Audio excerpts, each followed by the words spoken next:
My name is James Rowlands, and in 2015 I started a WNR with my friend Dan White. And every month we bring you the latest collections, newest content, 205 Live, and the crown jewel of the WNR NXT update. Also each month, the latest pay-per-views, and we're live not only for the Big Four, but every takeover as well. Plus, in 2019, we go back 20 years and witness the Attitude Rise and WCW's demise. Well, right now we are ready for a huge SummerSlam weekend, and of course we are live again tomorrow at 9 p.m. But now it's time for NXT Takeover Toronto pre-show. The WNR are live.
NXT Takeover Toronto, streaming live on WWE Network, tonight, 7 Eastern, 4 Pacific. So yes, welcome to the 26th NXT Takeover. But before we go anywhere, let's start with the alternate intro. And seeing as we're in Canada, let's have a quote from the greatest living Canadian. Call me old-fashioned, but sending a dick pic is disgusting and lazy. Real love means sending a nice bouquet of penises. And that, of course, is from Ryan Reynolds, who is, a fact, the greatest living Canadian. Ever. Yeah. On the show, we have shout-outs, Dunne Baszler, Mass Debate, NXT Update, and, of course, we will run through the card. But first, we start with NXT News. And news story, NXT Canada. It looks like WWE is moving forward with expansion plans in Japan and Australia, as well as WWE officials met with officials from Dragon's Gate and Stardom, and they're looking to sign some of the top Australian stars. Canada also appears to be in WWE's expansion plans. Well, Dave Meltzer noted in the Wrestling Observer newsletter there will be tryouts from the 7th of August to the 9th at the Paramount Fine Food Centre in Ontario. Well, Meltzer added that there's been talk of starting an NXT Canada brand with a former WWE superstar Santino Marella being involved with it. He trains wrestlers at his Battle Arts Academy in the same city. Well, the timing works out for WWE because the tryouts will take place a few days before SummerSlam Toronto, which means it will be easy for WWE officials to attend. Well, Marella has not commented on the rumours. The first student from his academy to get a developmental offer is Alexander Kaskic, and we could see more signees in the future if WWE establishes a working relationship with Marella. Yeah, I mean, but it kind of makes sense, doesn't it, really, you know, with NXT having UK, and that, for me, being so successful, because we've got to take over at the end of the month. Canada branching out, is it too close to home, do you reckon, or do you think it's a good way to start? Well, I think it is WWE kind of spreading itself so thin, because NXT UK kind of works as a branch. Having one, like, you know, an Eastern European branch, I suppose, wouldn't be too bad. Or, you know, having an Asian leg or an Australian, you know, leg like that. But I think Canada, it is a bit too close to home, and it's going to spread itself a bit too thin, I think. Yeah, that's what I think, you know, especially like near North America and everything like that, start something different. But if that's the way we want to go, that's the way we want to go.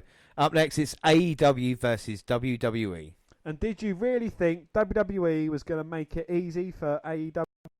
For all of WWE's talk about loving competition, moving NXT to the same night and time as AEW's new weekly TV series is a very open way of showing it.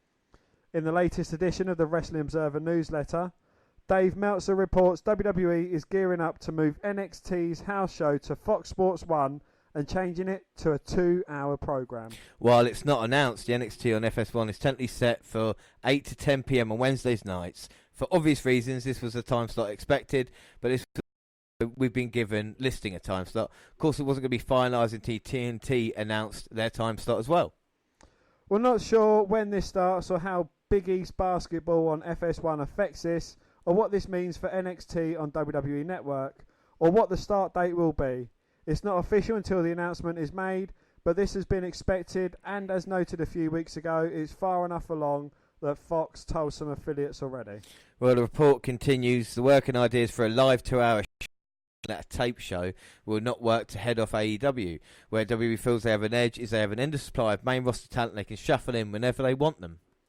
Well, per Nielsen cable coverage estimates from last year, Fox Sports 1 was available in roughly 83 million United States households, while TNT had roughly 90 million home reach. But this report comes one day after Triple H's media call where he talked about counter-programming, but also mentioned he preferred working with live TV as opposed to be taped. Seemed like an offhand comment at the time, but maybe Triple H was foreshadowing moving NXT to live TV. Well, if or when WWE has live TV on Wednesday nights, will you be watching AEW or NXT? Do you know, I will check out AEW, and I've not watched Raw or SmackDown for a very long time in its entirety, and I think with AEW, I'm going to sit down, just give it a chance. But with NXT, I'll watch it in its entirety as well. So, will it hurt NXT going to a 2-hour, I reckon? I don't know, because I think it is doing absolutely brilliantly on a 1-hour format. I think, they cover everything, and especially with the space between NXT Takeover events, it gives you enough time to cover everything, because it normally focuses on one storyline in the main event at a time, which I think is absolutely perfect for that. I don't know if they're going to try and squeeze too much in, but they'll definitely have to bolster their talents if they want to compete with AEW and go to 2 hours. Well, I think that's the crazy thing when you look at NXT, and the thing is, I don't think at the moment it's the strongest it's ever been, and to be 2 hours, I think you need a lot more superstars, and whether that means a lot more guys come back and go to NXT to try and help that out. But this is the thing, but can AEW sustain week in, week out a television schedule as well? These are questions that hopefully are going to be answered by the end of the year, and that's what's kind of exciting about it, Absolutely, yeah. Well, anyway, we move on to injuries. Double ouch. Wrestling is a very dangerous sport, and no matter what you do, there is no way to completely guarantee the wrestler's safety. You can have all the training and experience in the world, and sometimes accidents just happen. Some of these injuries are not as severe as others, but over the weekend there was a pair of them, both on the same day for the same promotion. Well, last Saturday night, both Rachel Ellering and Karen Q of NXT suffered leg injuries. Ellering was injured during a match in Fort Pierce, Florida, during a match against Lacey Lane. There's no word how the injury was in the match, but the match was immediately stopped and Ellering was carried out. According to Wrestling Observer, Ellering completely blew her knee out. And on the same night, NXT was holding another show in Atlanta, Georgia, where Karen Q broke her leg when she was teaming with Bianca Belair against Rhea Ripley and Rhea Gonzalez. Karen Q has since tweeted about the match, confirming her injury and showing a photo of an X-ray of her leg. She has yet to make her television debut, but has wrestled on the NXT house show circuit for several months. Well, that's quite a rough night for NXT and the women's division in general. Hopefully neither of them are very bad. Though a broken leg is kind of hard to overcome in a hurry. But still, neither of them have been on television much lately. That doesn't make the injuries any less important. Ellering's could be a lot worse than it seems, but maybe it won't be as bad as it could be. With some luck, the two of them could be back in the ring sooner than later. Or maybe not. NXT star Rachel Evans has actually torn her ACL at a recent non-televised live event in Florida, and is expected to be out of action for up to 9 months. Yeah, that didn't work out. Well, she said, I have surgery on Tuesday and Wednesday. I have surgery on Tuesday, and Wednesday I'll begin my journey back to my home, the ring. She wrote on a post on Instagram, as a wise woman once said, I'm a goddess, a glorious female warrior, so now it's time to prove it. She added that her heart broke a little bit when she found out that she tore her ACL. Those 3 letters have caused me so much pain and disappointment and fear, she said. Well, she's 26 years old and is the daughter of the WWE Hall of Fame Paul Ellering. She signed with WWE this year and has already competed in two Mae Young Classic tournaments. So that's the kind of big shame. Like we've been talking about the NXT Women's Division. I'm sure we're going to talk about that a little bit when we run through the card. It's not as strong as it has been, and these kind of upcoming women now having these injuries back a little bit, and it is a bit of a disappointment, you know. Absolutely, yeah. It is sad to see, you know, someone who's. I think both of them are just kind of trying to make their break onto television, and you know they get setbacks. But a lot of wrestlers have come from setbacks, and they make themselves stronger, and it gives them a chance to kind of develop their character a bit more. And hopefully, when they will return with a bang. Yeah, without a shadow of a doubt. So that's it for news as it isn't, but we'll have more news tomorrow night. All the updated one before SummerSlam. But we move on now, and it's time for one of my favourite parts. Every live show we do shout outs. So let's move on to that now. Well, Ishan Karki, and they say that they should broadcast NXT shows simultaneously with AEW shows. It would make awesome competition, way better than the pay-per-view shows anyway. And I think the pair of us absolutely agree. You know, I think having the NXT shows not only live, because, you know, going back 20 years, we see spoilers thrown in between things from WCW towards WWE, because WWE was actually taped. And not only that, I think AEW is the strongest show and is probably the best one to compete with AEW. Yeah, I think without a doubt, and I think, but what's important, and I just want to stress this, is that nowadays I've got no problem with NXT and AEW show going head to head, right? Because of the way, you know, you can stream stuff now after, you can record it, watch it, you know, video on demand and all this kind of stuff. It's not going to hurt the product that you're watching. Back in the day when WWE first did it, it was, you know, had a choice, unless you had like kind of VCR to try and record both at the same time. It's very difficult to do. Nowadays, not as much. I feel the pay-per-views and the takeover events should be off separate weekends. I don't think a takeover should go against an AEW pay-per-view. I think it'll just hurt both shows for each sake. WWE and WWE, with all the stuff that happened in the past, always kept their shows, big shows, separate, didn't they? I mean, you know, in the late 80s maybe a couple of times, but since then they kind of didn't tread in each other's feet, and I think that's fair, because I think takeovers would be affected a little bit if they were going against like the AEW event coming this month, you know. Absolutely, yeah. And I think that, you know, for me personally, I am getting a bit annoyed with all these, AEW's the best, NXT's the best, WWE's the best. I think, you know, wrestling is the best, and everyone should enjoy wrestling. We've got loads of different choices. And, you know, it's, why not watch everything? This is the thing, isn't it? You know, but there's very few people like to kind of take sides. It's even like with Marvel or DC and stuff like this. People do watch both, but there seems to be kind of fanboys, and that's all right. But it does seem to take a lot of abuse and a lot of bashing. And like someone like CM Punk said, well, just don't watch a product then if there's, you know, if you've got a problem with it.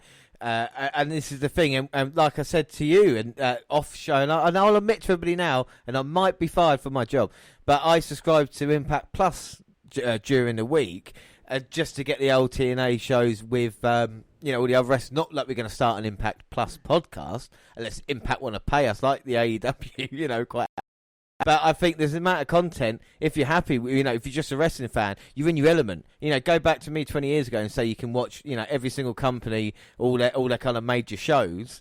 I would have definitely, you know, bitten your hand off for it. So I think it's great, like you said, the amount of wrestling, people should just enjoy it at the moment in time. Don't know how lucky you are. Absolutely, yeah. You know, storylines may not be the strongest, but wrestling certainly is the best I've ever seen it, and I just hope it continues to flourish. Now, I'm a bit worried because that was my, I think, second rant of the podcast already. So let's see if we can build up a head of steam. Anyway, up next, Heather Gent has said for the Gargano-Cole match, I think this time whoever loses the match will be moved to the main rosters. I think there's a big chance of that, don't you? Absolutely, yeah.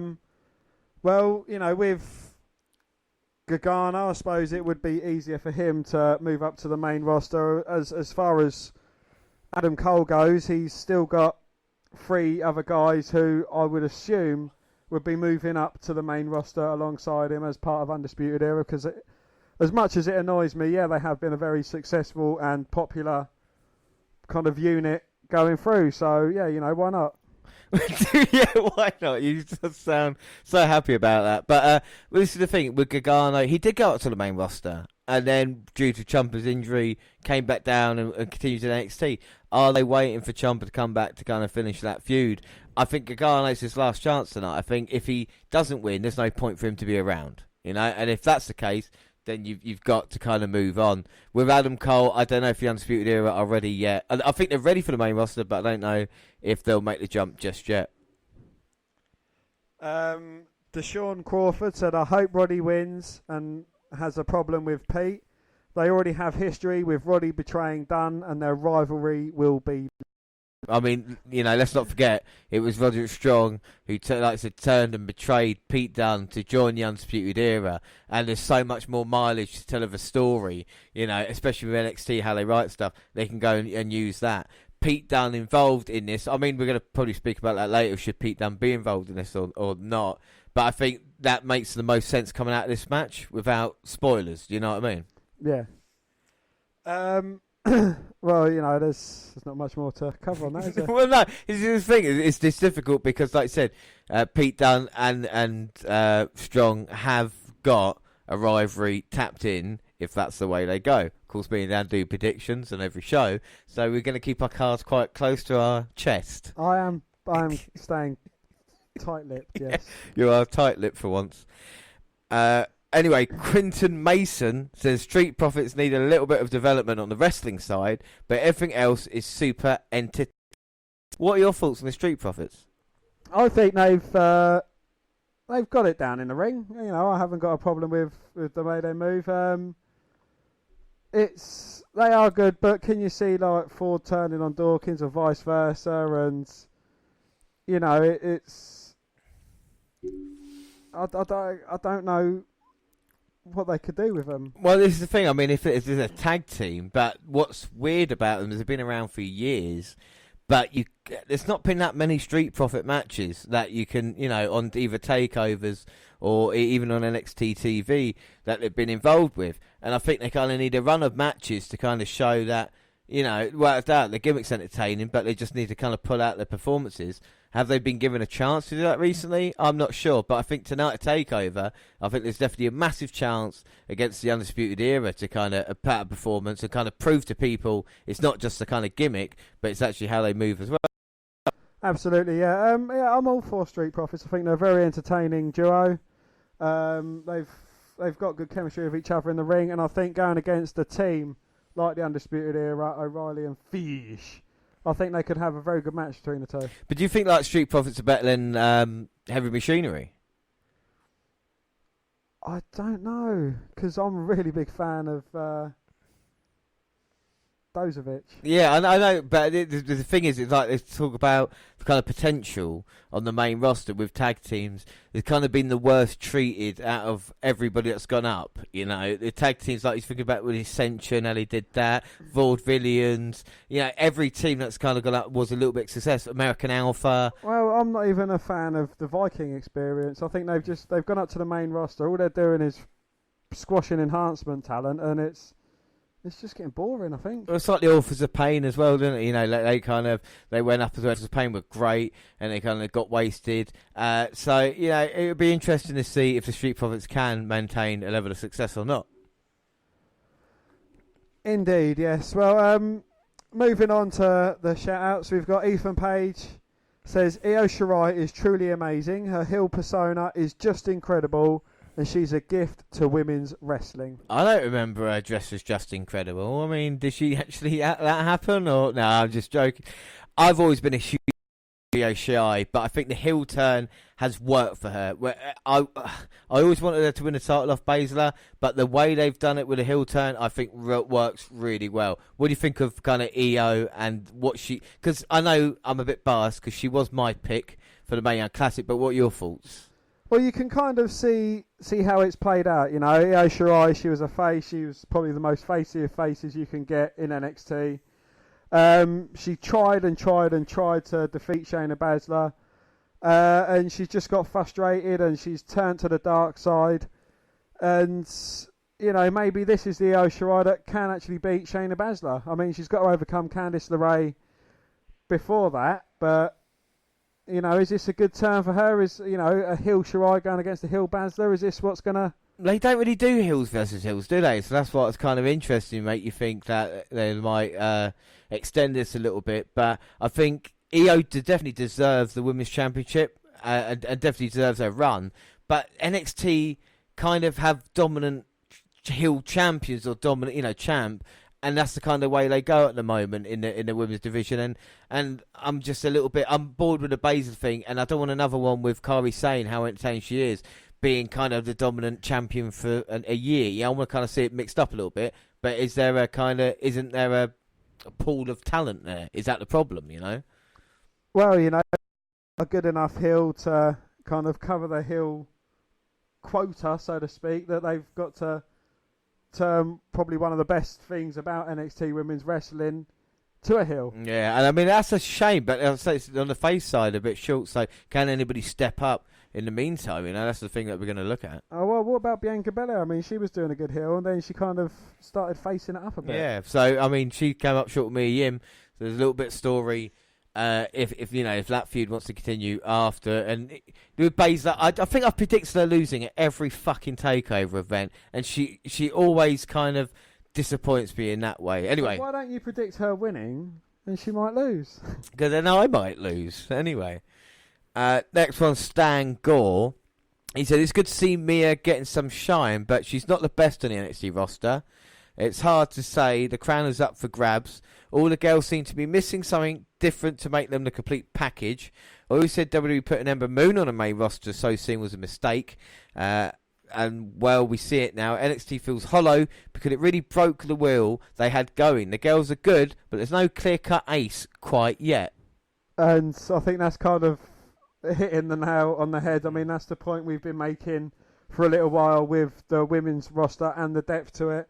But is kind of losing some of your very good stars to NXT UK kind of not helping that? I mean, how good would the NXT women's roster be if it had the likes of Toni Storm, Rhea Ripley, Piper Niven, and so on and so forth, banging at the door of Shayna Baszler? It's true. I mean, Rhea Ripley, let's talk about, is now been on NXT house shows.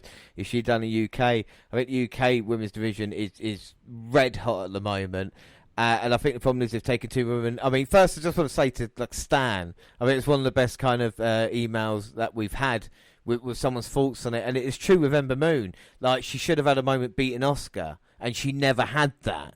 And I feel that... They wasted it on Charlotte. Yeah, and it kind of like, if they were going to... I know they wanted her undefeated in NXT, but the way they treated her, Asuka on the main roster, same with Moon, she's getting a chance tomorrow to shine against Bayley, but what have they done since Mania, or even before that? So there is a problem here where you've got too much talent on the main roster. It's even like the Iconics. What the fuck happened to the women's tag team division? Like, where did that go? And you've got all these women kind of going around, and they just deserve a chance. And if you need to filter back in NXT, there's the plethora, I think, would accept that chance in Raw and SmackDown right now. Absolutely, yeah. The ones that are getting very underutilised for something that was going so well from them in NXT that they've just kind of not given the chance to shine in WWE, which is a huge disappointment. It's like, Naomi. We don't talk about Naomi. We talk about people like Nikki Cross and everybody like that. She's probably one of the most talented kind of workers on the main roster, and it's just they've not used her at all in these past couple of years. You know what I mean? And it's just you got to think, what must you be thinking? What must the talent there? Absolutely, yeah. But there's so many you can pick out. Like you said, the women's division at the moment, can they improve it in NXT? I think they've got to find a way. I mean, but with Toni Storm, would you want to see her go from NXT UK to NXT, or would you go straight to the main roster? I think once her time's up in NXT UK, then why not have a run on NXT? Because, we've seen from the past how women get treated on the main roster. I mean, they've had to go back to Charlotte Flair going against Trish Stratus. I mean, they've had to bring, no disrespect to Trish Stratus, but they've had to kind of get her out of retirement to kind of go against Charlotte, why not? You know, Rhea Ripley would have a great match against Charlotte. So would Toni Storm. There's so many more women that could, you know, that deserve that kind of thing. Where WWE keep they look forward and then they just take 3 steps back. Yeah, and the other problem with this as well is that they've only got eyes for the one kind of their style of women's division. No matter what Becky Lynch or what anybody says, is Charlotte. And that is proven by giving her the Trish Stratus match at WrestleMania, at SummerSlam, and giving her all the kind of hype and build-up that she's got, you know? Well, isn't that not the match that Alexa Bliss should have had Evolution, which could have been Alexa Bliss's match at SummerSlam? Yeah, and now Alexa Bliss is put with Nikki Cross, and then it won't be anywhere near SummerSlam right now, you know? I think they're facing the Kabuki Warriors on Monday. The Bukaki Warriors. Whatever. So, you know, whatever they're called, or whatever Dan wants to call them, that's fine. Last shout-out, Dan? Yes, it is Richard Norris, and with this card, something makes me feel we're getting an Undisputed Era celebration at the end. What are your thoughts on that, Dan? It is possible. There may or may not be an Undisputed Era celebration at the end. There may be a couple. There may be one. There may be 3. We just do not know. Well, for that to happen, 2 titles will have to change hands. And I can't remember last time 2 titles changed hands at a takeover. So it's going to be interesting to see if it happens. I think it is going to happen. Dan, can you say it will happen eventually, won't it? I believe it will happen eventually. As I say, you know, it is a long year. We've still got another couple of takeovers left to go this year. You know, it could be Cole and either Roddy Strong or O'Reilly and Fish winning their titles, and then maybe at the next takeover it could culminate, you know, for the end of the year. You know, it could be a progressive thing. It doesn't necessarily have to happen tonight. Or saying that though, the next takeover is Takeover War Games in November. So if there's only one takeover left, then and usually at War Games they fight in teams. The Undisputed Era is quite a big team. But the Undisputed Era have represented the past couple of War Games matches, so you know they might. Again, you know, it's they could have a winner take all match. They could have a women's War Games. That would be. I'd love to see Shana. But they could have a War Games match with all the titles on the line. Indeed, yes. You know, it is a winner-take-all War Games. It could happen during NXT matches. I mean, you know, if they're moving to Fox Sports 1, what's the best way to kick off? Yeah. So there's loads of options. Yeah, you know, I'm zip. You're zipping. You're not giving me anything. I've not given you anything, have I? No, you really haven't. But I mean, we'd just like to say thank you for all the shout-outs first and foremost. Actually, we really appreciate everybody getting hold of us and letting us know what they think. And with Takeover, there's a kind of general level of excitement, kind of even more so than a pay-per-view, shall I say, Dan? Is that right? Absolutely, yeah. I think because, you know, there's 5 matches, and I think it is good. It's condensed, and the matches get time to deliver. You know, they're not just quick 5-minute matches. They're given their time to tell a good story. They've built up good stories going through. You know, even the Io Shirai match, but obviously we're going to that and how well the story's developed over time, I suppose. Yeah, without a doubt. But like we say, we'll have more shout-outs tomorrow for SummerSlam. But right now we'll move on and we're just about to have a little bit of fun because this is one of the games, it's not our earliest game inception, but it's kind of one of my favourites. And we like to play it on Instagram as well. So we're going to be on there and we're going to play what is known as Baszler or Dunne. And Andrew will explain the game for everybody whilst I set it up over here. Well, James has got a picture. It could be Dunne's face on a woman's body or Baszler's face on a man's body, and I've got to guess whether it is Shayna Baszler or Pete Dunne. Pete Dunne. So we've got 3 each, so it's quite simple even. So the first one, Dan, for everybody, can you explain the picture? Well, it's a wintry scene. I'm presuming it's Canada, you know, given the Toronto takeover. There's someone wearing a parka with like a roll neck on and a woolly hat and jeans, and it looks like Pete Dunne. So if it looks like Pete Dunne, But isn't Pete Dunne? It's got to be Shayna Baszler. It is Shayna Baszler. But do you know what's really funny? There's an app, right, so you can put women's faces on men's. Well, I'm not going to say the app, obviously. But this picture is actually... Baszler fits that perfectly, doesn't she, you know? Absolutely, yeah. Like, honestly, it was freaked me out a little bit. But you are right, Dan. That is Shayna Baszler. Remarkable. Anyway, up next, let me just get ready here. This is, oh my God, very pretty. It's quite good. I'm quite close friends with both of them, so they posed for these pictures. I talk about an app, I'm lying to you, you know, they posed. And who posed here? Oh, well, it is, they're wearing a wedding dress. They got a bouquet of flowers in their hands, and they're on a swing. And I don't know, I think neither of them smile, do they? So you can't tell by the mouth. But by that long flowing golden hair, I'm going to have to say it's Pete Dunne, because them breasts as well. The breasts give it away, didn't they? It is, in fact, you're right, it is here. So you get another one. And, you know, this is, like I say, play at home, everybody. I'm posting these as we speak to Instagram. I got the next one here that I've just posted. Let me just get it up for Dan. Not usually have trouble. Wow. Now that is, you see, because you might be trying to confuse me by posting it with one of their 4 horsewomen stablemates. Like it. I'm going to go. I'm actually thinking you're trying to double bluff me, but the black hand kind of gives it away, and it is Shayna Baszler. It is with one of her. With Jasmine Duke, yeah, Duke, you're right. Yeah, she is on there. I think, you know, he was trying to confuse me with the camel toe.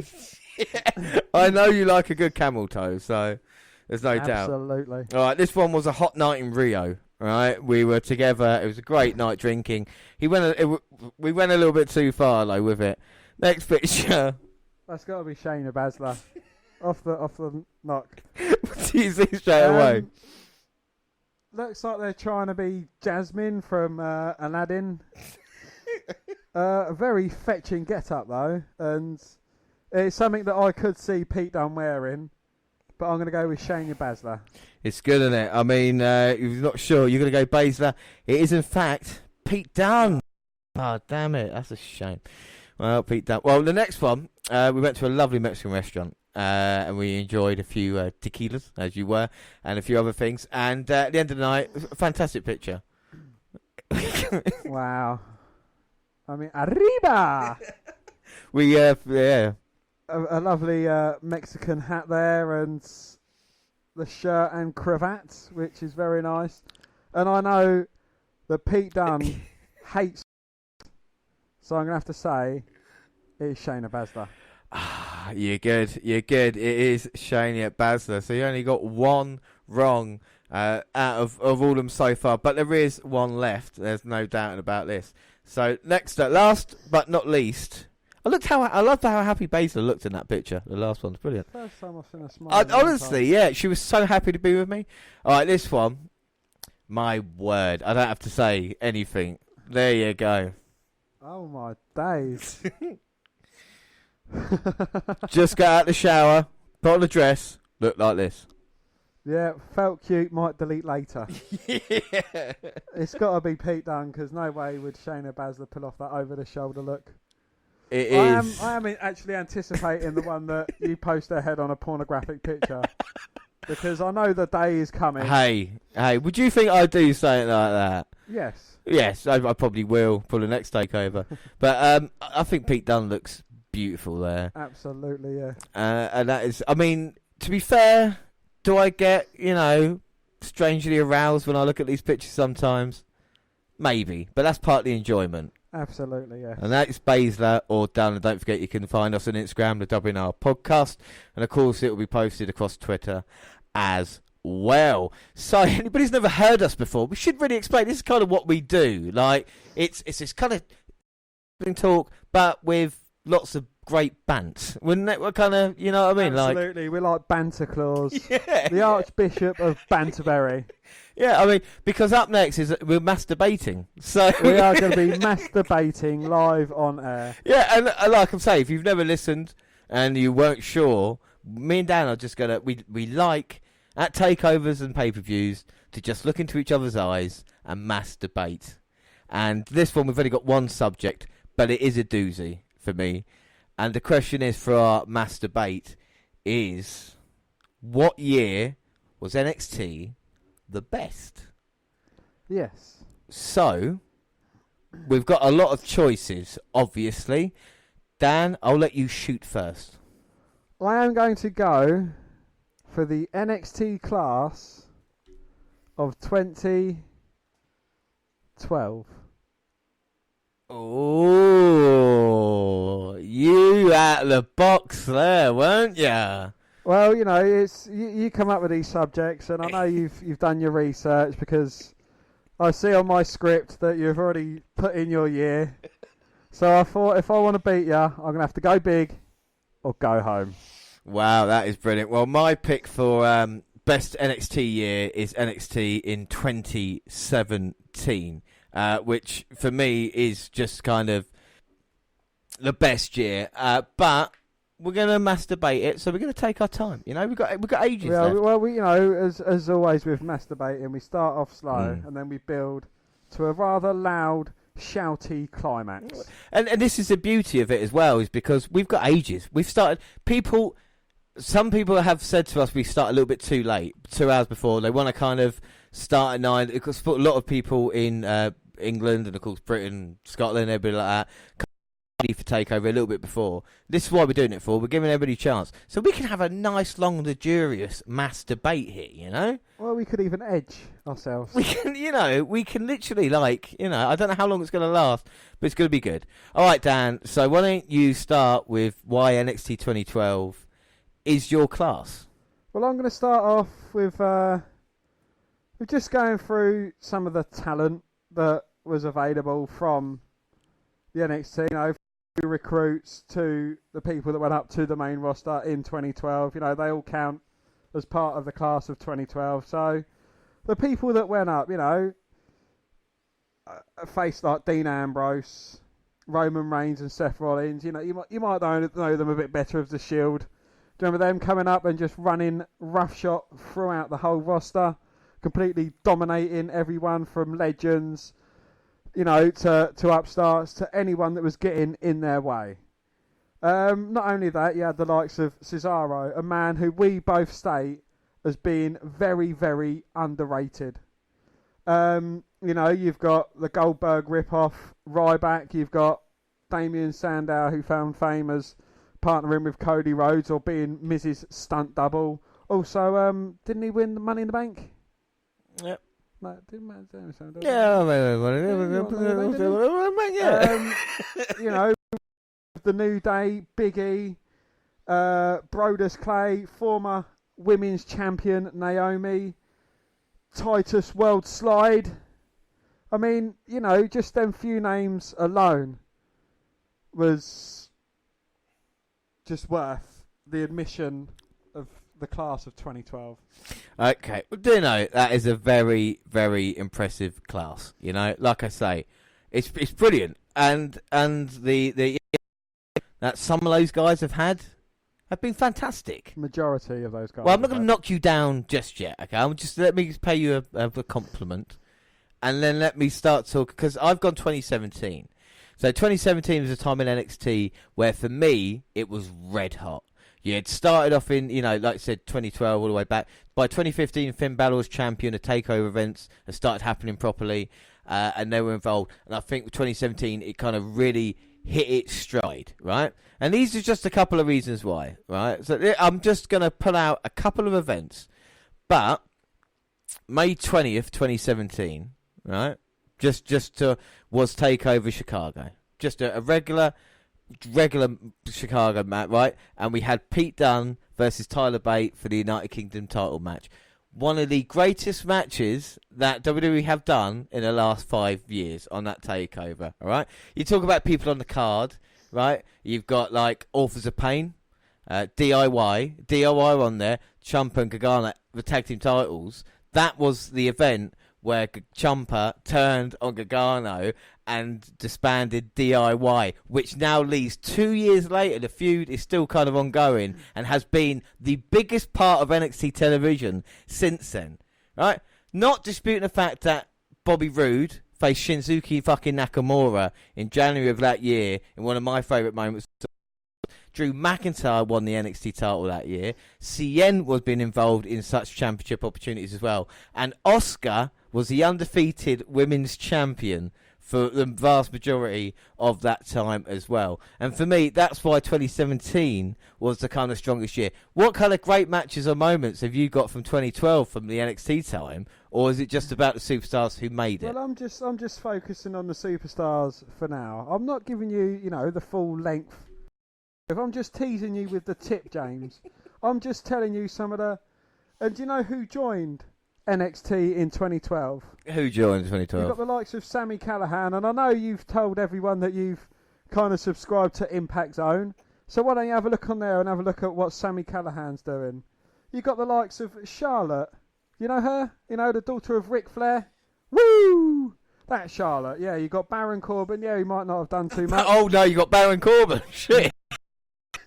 You've got Brody Lee, who turned into Luke Harper. Yes, you've got Matt Marquis, who is Aiden English. Yeah. You've got Casey McKnight, Dawson. Oh. As in, Dash and Dawson. Dash and Dawson, yeah. One of the best tag teams ever. Yeah. You've got Mercedes, who is Sasha Banks. You've got Pac, who is Neville. You know that Neville?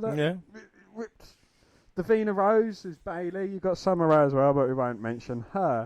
I mean, just them alone. You've got 3 of the 4 horsewomen of WWE. No. You've got current women's champions. You've got, you've got loads of talent now. I mean, you could just build a whole roster with them, and it would be a smash hit. Exactly, but more like superstars like Ember Moon is would be awesome. Oscar, as we spoke about, the Iconics. Yeah, but what have they done with Oscar? Well, she has come up. I mean, you think about the reaction that she had with her as well. And Nikki Cross versus Oscar last women's standard match. That was a year as well, by the way.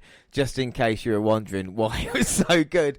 2017, where NXT was red hot. McIntyre came in, and the Undisputed Era debuted in Brooklyn. Talk about another group who have dominated NXT in the years. Debuted Undisputed Era in 2017 as well.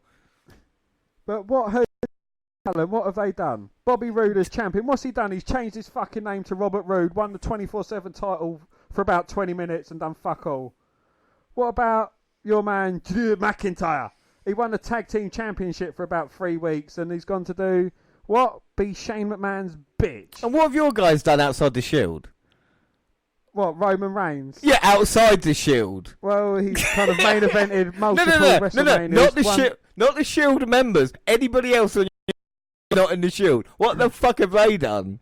Well, Big E, he's one of the best tag team members you can get. Has he been champion on the main roster yet? He's been multiple time tag team champion. Oh, what about a tag team? Well, Drew McIntyre was tag team champion with Dolph Ziggler, so don't let me talk about tag about team 10 titles. Minutes. I said multiple time tag team champion. What about people like Velveteen Dream? Any good? Or don't you like them either because they've done nothing at the main roster, like we talked about? What about Aleister Black? I thought you liked Ali B. I do like Ali B, but he's not really made too much of an impact. He's had someone knocking on the door. Oh, right. So you're shitting over Ali B there. Cesaro then. Cesaro? What's he? Shit on him. What the fuck's he done? The Bar. Oh, great. He was in a tag team for fucking... Should have been going for the WWE Championship. Look, Cesaro is a talent, I'm just trying to go through the multiple events that NXT did in 2017, which, to be fair, is just so many. It's just unbelievable, like NXT Takeover Brooklyn they had there as well. Oscar's last match. Sanity, remember them as well, And Drew McIntyre, Bobby Roode, Nakamura. You don't remember those great times? Yeah, but what have they done since? I mean, the NXT was good, but what have they, how have they branched out from there? Okay, well, no, Finn Balor then, right? Wasn't involved in either of our times. is Finn Balor a great wrestler, a great champion, and whatever it is? Is he? He's like a great wrestler. He's not really had chance to be a great champion as yet. But he was Universal Champion. He fucked that up, didn't he? Oh no, he got injured, James. Well, he got injured. Seth Yeah, Rollins. exactly. But has he been near since? So is he a disappointment on the main roster then? He isn't a disappointment. No, he's building his way back up. If you put, So how is Drew McIntyre a disappointment then? how if not many been have a people chance? are getting fed up with Seth Rollins? I've seen loads of people on Twitter and on social media. They're getting fed up with Seth Rollins and his facey-face heel run, and they're even preferring Brock Lesnar over him.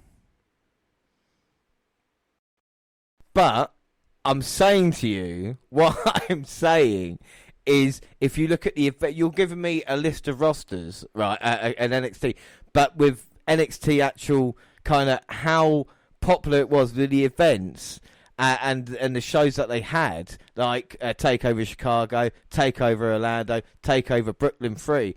There were kind of massive events, and if anybody looking at NXT now and they go, you say to someone, what? Someone comes up to you, oh, hi Dan, I'm just interested in what year should I go back to see NXT, maybe? What year? Are you going to go 2012? Well, I'd say, yeah, go and watch it from the start. Why did you go back to... Why would you... What got you into watching NXT? Hearing about all these wrestlers that came up through it, like The Shield, Cesaro, Big E, seeing where all they came from. And it's like, oh, they've come from NXT. I want to see what they've done there. But you could... No, I don't... Look, all right, I'm saying, if you're going to go back and want to watch an event, right, as in Takeover like Chicago, wherever it is, you're going to say to him, go back. You're going to go back to watch Bobby Roode as NXT champion. That was the greatest time in NXT history. And it was. I wouldn't say Bobby Roode. All right. Drew McIntyre was the greatest. I wouldn't say Drew. Who would you say? All right, just who would you say then? You would say 2012. Who's the greatest NXT champion? Yeah, come on, we've got time. That's coming out of the debate. I know I'm coming out of it, but I'll be coming soon. That is a tough one. That is really hard. And then the winner, then whoever it is for you, that would be the year.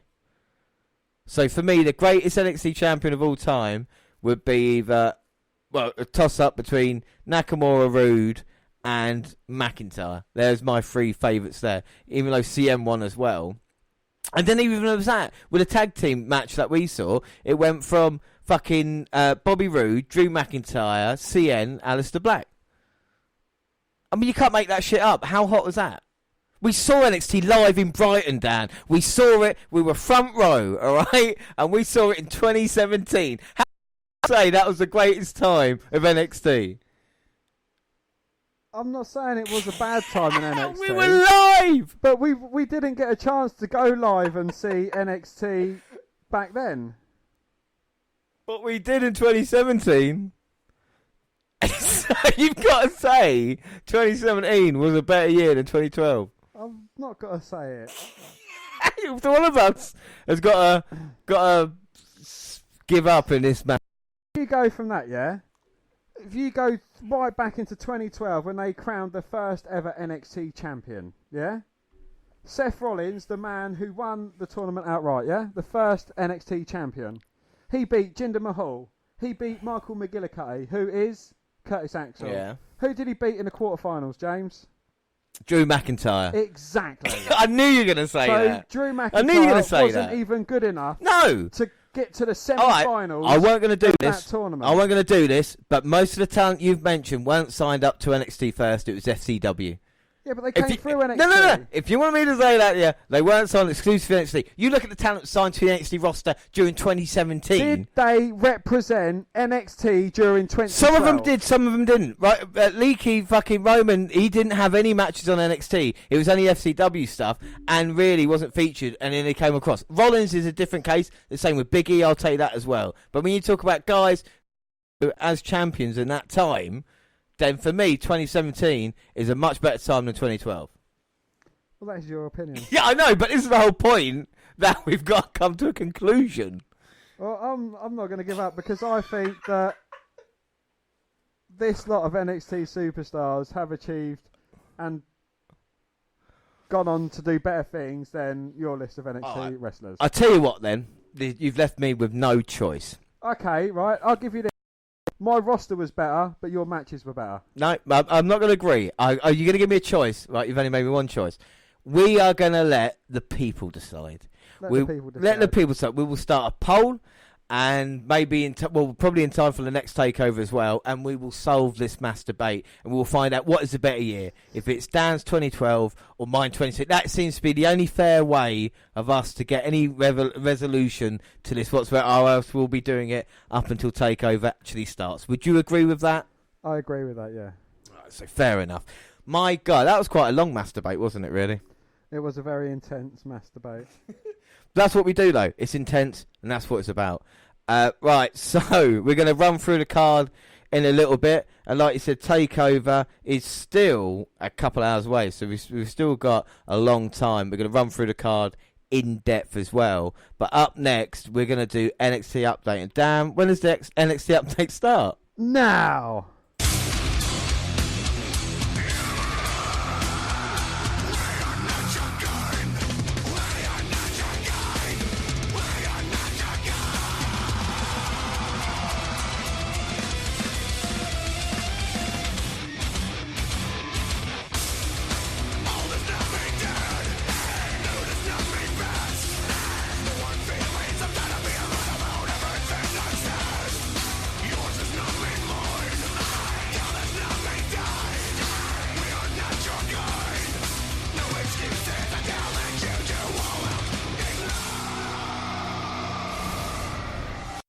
So it's episode 519, July 7th. The Go Home show ahead of TakeOver Toronto hyped up the upcoming NXT Supercard this Saturday, mostly featuring hard sell and hype.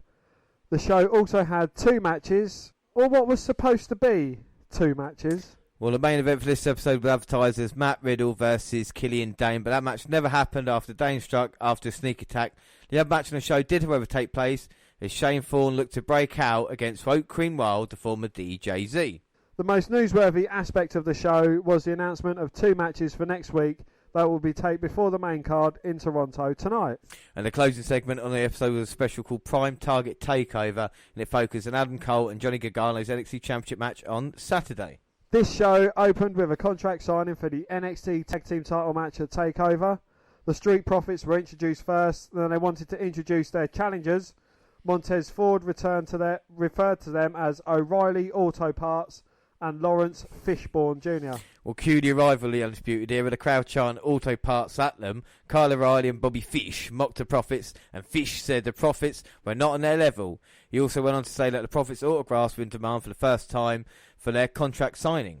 O'Reilly told what he claimed was a joke by saying the Profits were tag champs. Ford replied by at first putting over the Undisputed Era, but then he said the champs cannot lose. Well, moreover, he asked what made them think losing was an option. Angelo Dawkins added that the Profits are going to beat that ass, and the crowd chanted just that. Dawkins said that was undisputed, and everyone signed the contracts. The segment ended rather peacefully as far as WWE contract signings go. A video package hyped the triple threat match for the NXT North American Championship. Velveteen Dream defends the title against Roderick Strong and Pete Dunne at TakeOver. The hype video told the story of how the match was made and the story leading up to it. Corey Taylor of the band Slipknot cut a promo plugging TakeOver. The band's song is a theme for the Supercard on Saturday. Another video package looked at the NXT Women's Championship match at TakeOver with Shayna Baszler defending against Mia Yim. And it is Shane Thorne versus Haquin Wild. Yeah, and Shane Thorne, we saw him slamming the announce table by people not getting a chance in NXT, and because of course Wild was a part of the breakout tournament as well. So I mean, Shane Thorne's going to send a statement. But a former member of TM61, Dan, just judging by his look and what we've seen as a tag team, what do you think of Shane Thorne? I think he's another one that they're trying to push, but I don't think it will be that successful, to be honest with you. I don't really see that much star power from him, and I think NXT at the moment is with in-depth, with the roster. If you look at it really, have they got in-depth the superstars? And I don't think they have. And I think maybe these are two guys that are looking, trying to fill it out and say, look, this is where we want to go for the future. I mean, it's an interesting match on the go-home show of TakeOver. So as far as some of the breakout stars go, has there been any that have impressed you? I would say there's been a couple. I mean, Garza Jr. really came up, short against my man.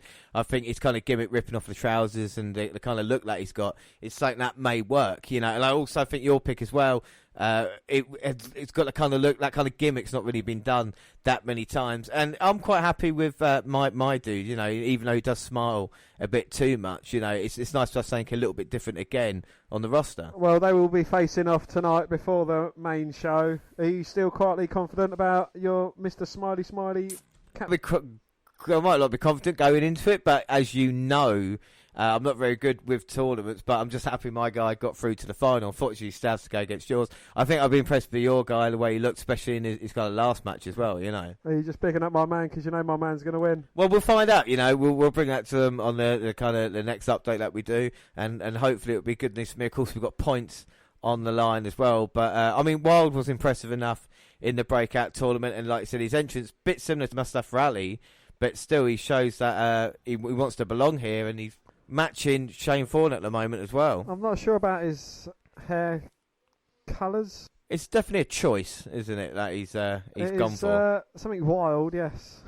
Goes with his name, to be fair, but yeah, I think everyone's trying to break out in NXT, and as you did mention before, it does need a bit of depth and strengthening. Yeah, those guys week in, week out. We start even seeing like maybe little video packages about why they're there for. Obviously, like Shane Thorne at the moment is annoyed that he didn't get a chance, and that's all right. But you kind of need to move forward from it. Is there any news on when the Puppet Master Tommaso Ciampa will be back? Well, at the moment his recovery is actually going quite well. So I mean, there's always a rumour that he's going to show up at the end of Takeover, every Takeover.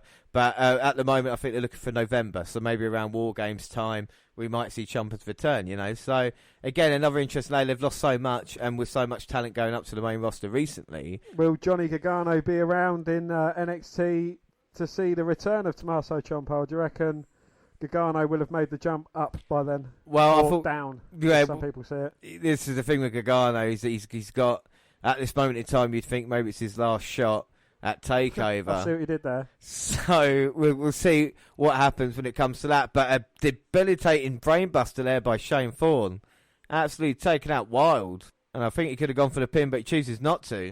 And maybe showing a bit of arrogance, underestimating Wild. So could this be the future of NXT, do you think? Maybe not these two guys, but maybe where NXT are going, we're going to see kind of a lot of new talent, like the amount of guys they have signed who doesn't have a TV exposure. I mean, you could argue the people that seen at Takeover tonight have been the most featured on TV these past couple of years. When you got the Undisputed Era, of course, Johnny Gargano as well, even Velveteen Dream at this moment in time, Shania Baszler, Pete Dunne, they've all kind of been around for a little while, and it's just nice to see new guys getting a chance. Whereas Shane Thorne can make it, I'm getting a little sniff of Mike Kanellis with a frustrated guy with the kind of the roster and having to go to general manager, doesn't like the kind of guys coming in, just ends up kind of being a bit pointless because he never gets anywhere. And he gets beaten by the general manager. Yeah, well, he's not that bad yet, but he's just trying to hurt Wild now, proving a point. This is a kind of match where you can see Wild getting a sneaking roll-up victory and getting a beat down for his victory. Yeah, without a doubt, And this is the thing with Shane Thorne, giving a chance is good after not losing his partner, Nick Miller. He decided to leave NXT, not like he died or anything like that. So, I mean, TM61 or the Mighty have fallen on quite a known tag team. It's interesting to see these guys going their separate ways as Wild finally recovering. To think this is them saying, look, Shane Thorne, you've stuck around, you could have left with Miller, but we're going to... Yeah, I think without a doubt. Bit of a storyline. Well, I mean, and I think it'll help him confidence-wise, just to see. Give him a chance. If it works out, fine. If it doesn't, then you've lost nothing, have you? So. Yeah, well, you could see him getting the victory and then going on to the next breakout star and then, going through these guys and, eventually getting a name for himself, I suppose. Yeah, without a doubt. And saying, look, I've beaten them all. I deserve a shot. And then getting it. Yeah, Wild now with back elbow, knocking Thorne. Charges in with a back elbow and a couple of chops across the chest. And Wild's getting himself into this match as he jumps over the oncoming Thorne, but runs into a back elbow. Catches Thorne from the second rope, delivers a powerbomb into the cover. 2. Oh. Unlucky. Well, somehow manager to kick out. Ah. Did Shane Thorne, and maybe he's regretting the chance that he had. And Wild now maybe looking to end things here. Waiting for Thorne to get to his feet. Rolls through, looking for that DDT, but gets caught and pushed off. Just a chop across the chest for his troubles, followed up by a huge elbow from Thorne. But Wild doing his best to fight out. It fired him up a little bit, and now am I going to go for the clothesline? No, just runs into an uppercut. Upper what? And now Wild grabs the hands of Thorne. Double foot to the face. The Thorne recovering on the outside. Is Wild going to go flying? Looks a leap over the top rope. But Thorne, very wise, runs out the way. But not far enough as Wild dives through the turnbuckle. Takes out Thorne. And a dangerous suicide dive. Back in now. Wild sailing over the top rope. A beautiful move. And now he's going to build some momentum up. Maybe try again, I thought. No, showing actually a little bit of experience. Just wants to count out. And just car up to 8. And Thorne struggling to get in. Now 9. But he breaks the count and rolls right back to the outside again. And it's kind of stopping any momentum that Wild had. But Thorne's got the arm. Pulls down on it. And Wild lands on the outside. Oh, and then sent head first into the ring post. Followed up by the steel steps. Now Thorne just getting really aggressive. And throws him up the entranceway and just continues with the kicks. And this is an assault. Sending him head first off the edge of the ring. Throws Wild back in the ring. And now Thorne signaling for the end. Oh! Running knee strike. And that nearly took the head off 1, Woking Wild. 2, 3. And he gets the victory. Dan, what are your thoughts on that and their performances? Yeah, you know, I like showing some a bit of aggression. He has got the build and the look of a wrestler, and yeah, you know, I think this storyline could actually go somewhere. Well, it's interesting times, and not a bad match for both men, showing what each could do. And like I said with Thorne, if given a chance, I think it can be impressive enough on NXT. But anyway, like I said, the basic... no, we did a bit. Yeah, another video package hyped the grudge match to take over between Candice LeRae and Io Shirai.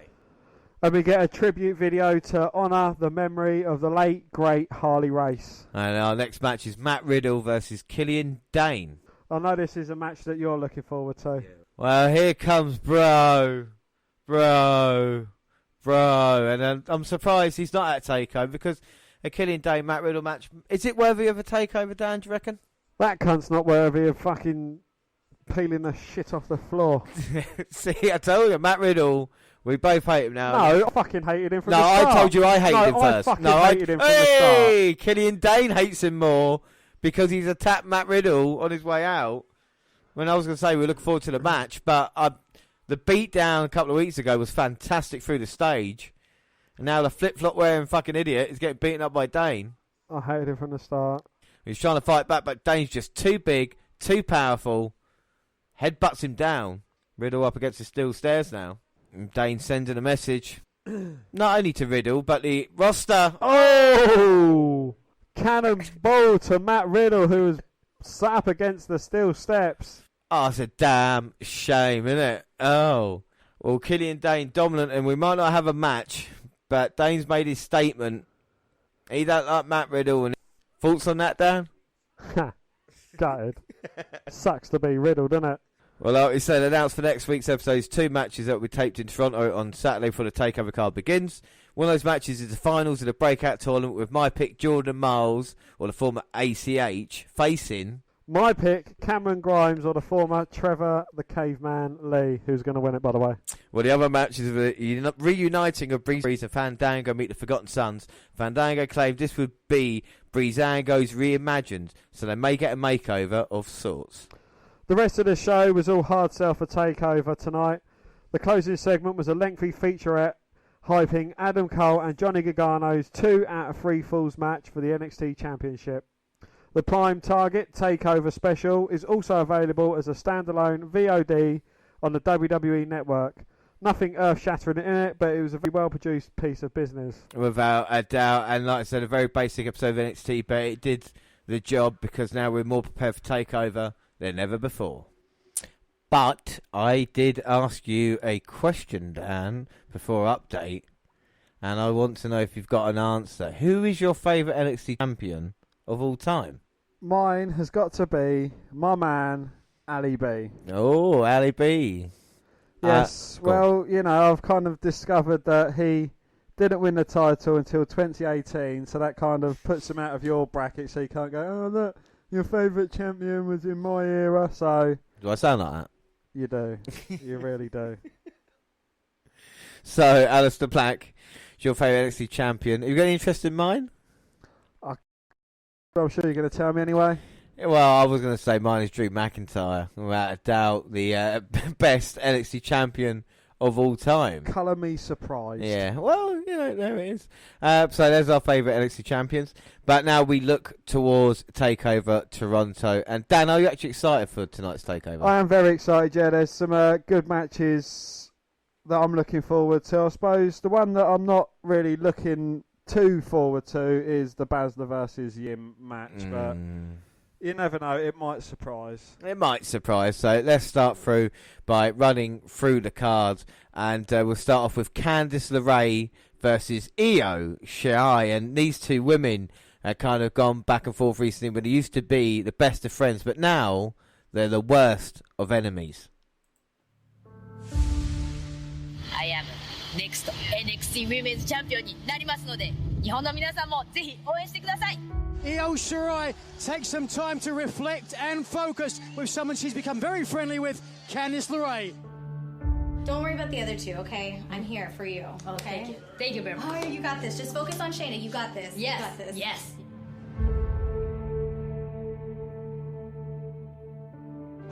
Trouble for Baszler. Oh, wait a minute. Here comes the horsewomen. Oh, here's Candice LeRae. Io Shirai is not alone. Shirai cheering on Candice LeRae. She should focus on Baszler. That's a tap, that's a tap. And still, NXT Women's Champion, Shayna Baszler. Shirai devastated. The hype was that Io Shirai had the skill set to be the one to dethrone Shayna Baszler. Oh my God!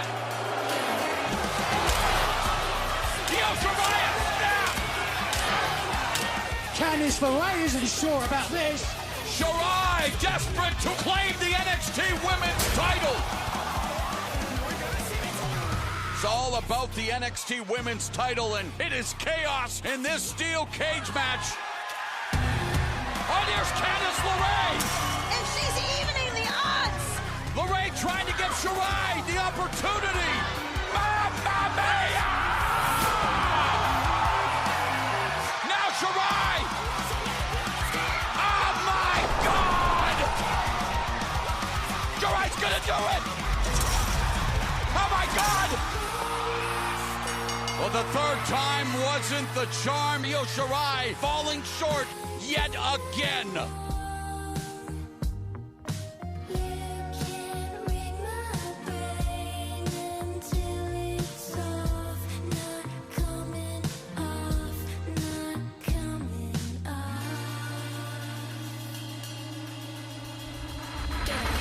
What the hell? I understand losing it on the horsewomen who have cost her the NXT Women's title. Candice LeRae came to her rescue.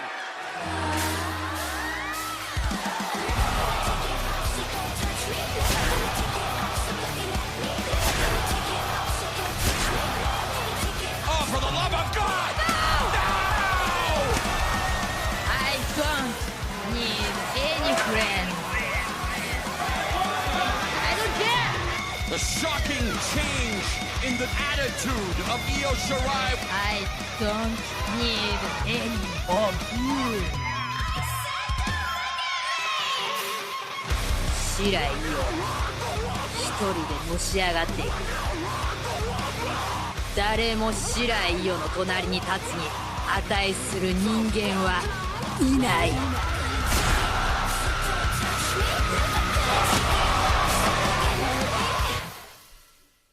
So we've seen a completely different side to Io Shirai with Candice LeRae. What are your thoughts on this match, Dan?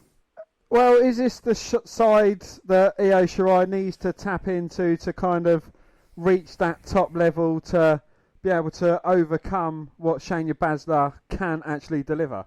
Well, this is the thing, isn't it? You know, with Io Shirai, it was all about that, and the fact that, you know, with Baszler, is it her, you know, the thing that she can't overcome, and she had to resort different means to get there, and in the way as Candice LeRae is the sacrifice, you know? Or will we see Candice LeRae kind of build from this? Because she has been around for a little while now, but it's not really caught fire yet, has she, you know? No, she hasn't. Again, you know, is this the kind of face run that Candice LeRae needs? She's got beaten down by Shirai. You know, can she overcome this, and will she be able to step up and be the next challenger for Shayna Baszler? It's one that could go either way. Without a doubt, and I think this is the interesting thing about it. But we kind of say you kind of need to see a little bit more fire about her, and hopefully tonight we see her in more competitive nature, because she's kind of more known for Johnny Gargano, you know, and being a part of that kind of feud and rivalry with Ciampa. It's kind of taken away from her in ring. I think she's a wrestler. There's not a doubt about that, you know, and especially her history in the independent scene. And to go up against Io Shirai, who I really love this new kind of the look and the gimmick as well. You know, when you talk about a badass Shirai, can she get to that level that is needed to become a success?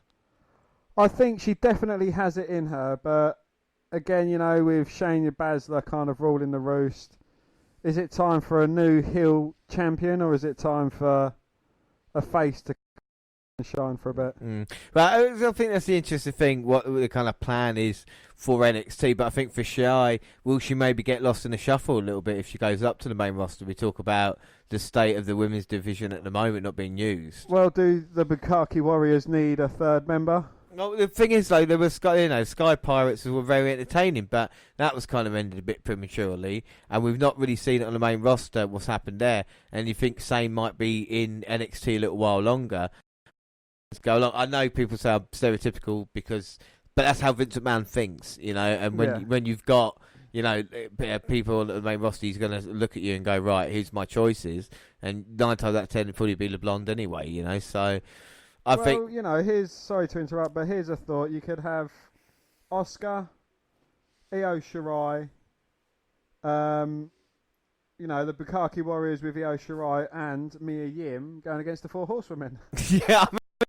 Because obviously, you know, you've not got Ronda Rousey about anymore, so you know it is an option there. Is because he might be building for the future. Who is going to face the Four Horsewomen when they kind of eventually come back together again? You know, because it's going to be inevitable, isn't it? But do you think the lack of development from Marina Shafir and Jasmine Duke is holding that back at the moment? Then, I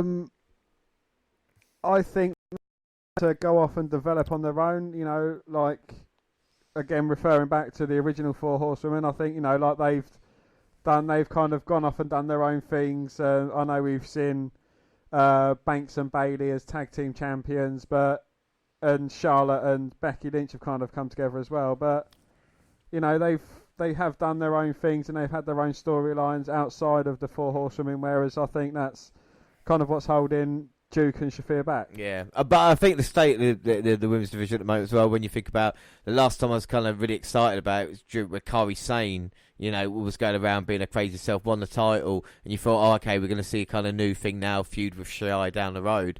Lost the title to Baszler, it's been all Baszler since, isn't it? And now, I think Shirai's turn of gimmick, turn of character has kind of made me interested. It's one of the last time, you know, like I say, that was the last time. This is the time now I'm thinking, oh, that could interest me going along. I'm not interested in Baszler later on. I'm interested in Shirai and see where she's going. Something that actually gets me interested. So I'll give her that. Whereas the question is Candice LeRae going to be a sacrificial lamb, or are they going to play it along longer and actually have a rivalry that brings Candice LeRae out as well? So that's the question we're going to see, you know. Well, this is definitely a rivalry that kind of could bring out the best of both women. Yeah. And it might, without a doubt, and you need something personal, and then you can harness that for later on as well, as with kind of other matches as well. You know, have that history of building upon. They've already got it that they were friends, and now, of course, they're feuding as well. Well, it's just like, you know, the Johnny Gargano, Tommaso Ciampa thing, isn't it, really? But just over a shorter scale of time. I suppose so, but if it kind of, like I said, we always talk about story and meaning, and now we know Shire's meaning is to, destructive. She just wants to get to the Women's Championship, and it's going to be an interesting kind of journey to get on. And if it helps Candice along the way, I think that'd be great, Absolutely, yeah. But, like I said, and another interesting thing at TakeOver, it's another women's match on the show. And my memory's pretty good, but I can't remember having 2 women's matches at a TakeOver event. If it's not happened since the 4 Horsewomen or NXT, maybe. But that's the last time I can remember, because like I said, we got the women's title later tonight. All right, what do you want as the next match then, Dan? Well, let's go for the Women's Championship. On the women's subject, let's go for Shayna Baszler versus Mia Yim for the NXT Women's Championship.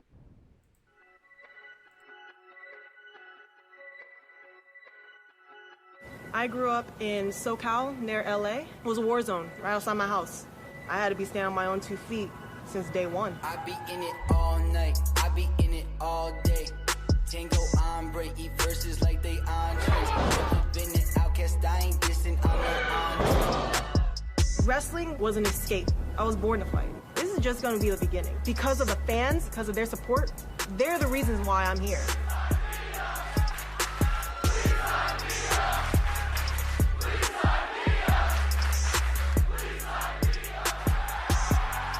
And I'll be damned to let them down. Every night, every day, soon I'm gonna get by. My motivation to become NXT Women's Champion is to show these people that it's possible, even when everything is against you. She's got a great story. Pulled herself up from the streets, came from nothing. It's gonna take a little more than a great story to impress me. When you're in the ring across from me, story always ends the same. Tap. She is dangerous. Ruthless. Malicious. Nap. Disagreeable. Calculated. Merciless. Snap. The first ever 2-time NXT Women's Champion. This division is more talented than it's ever been, and I'm the champion. I got hired on this company based on what I achieved. She got hired because a bunch of fans chanted her name. Has she earned a title shot? She hasn't even earned her job here. Shayna's only been dominant because she had these 2 bitches behind her back. Has she ever won anything on her own? I'm not just the champion. I'm the feared champion.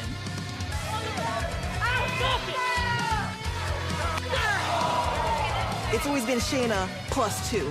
That's why I took out her 2 lackeys. She attacks him from behind and injures them? Mia Yim doesn't even deserve a title shot. She deserves a prison sentence. What's it like to know that you ain't the baddest woman in NXT anymore? At TakeOver Toronto, I will put her and her street trash fantasies to sleep. At TakeOver Toronto, she's gonna be looking across the ring, no friends, no allies, and see someone that doesn't fear her. She doesn't compare to me, and she surely hasn't achieved the things that I have. The NXT Women's Championship is coming to the HBIC. This is my championship. This is my division.